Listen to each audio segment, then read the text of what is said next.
instruksi yang kemudian disampaikan oleh bersubsidi dan kemudian terkait dengan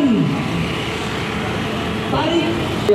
Di sini saya lebih spesifik menjelaskan tentang persoalan tambang migas yang dilakukan oleh berbagai macam oknum dengan hadirnya barang-barang merkurium dan lain-lain sebagainya, saudara-saudara. Yang mensubsidi yang kemudian menurut pemerintah kemudian ekonomi melanggar masyarakat, saudara-saudara sekalian.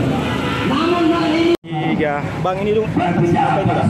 Ya, aksi apa yang digelar hari ini nih? ya aksi hari ini dari HMI Camambon, Katong menindaklanjuti instruksi dari Pemburu Besar HMI Camambon. Yang pertama ada 3 tuntutan penting.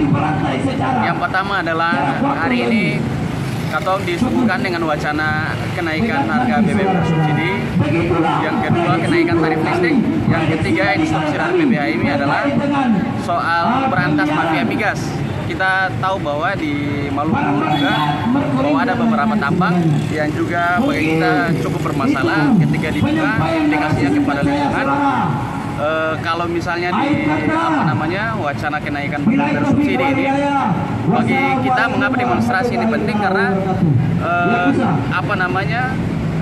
kenaikan atau rencana kenaikan BBM bersubsidi bagi kita ini langkah yang kurang tepat, mengingat bahwa masyarakat kita di Indonesia, terutama di Maluku, kita baru saja hampir pulih dari pandemi COVID-19.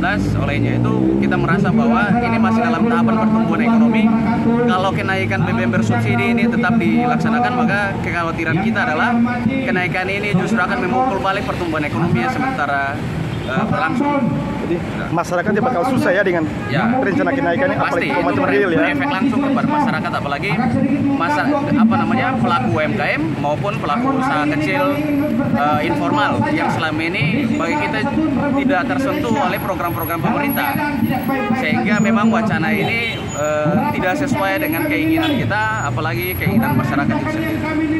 Oke Bang, ini rencananya mau aksi di mana saja selain di sini, di mana lagi? Setelah dari sini mungkin ke kantor GUP, setelah kantor GUP ke PLN wilayah, setelah itu mungkin nanti berakhir di kantor DPR Provinsi. Oke. Makasih. Terima kasih sudah nonton. Jangan lupa like, subscribe, dan share ya.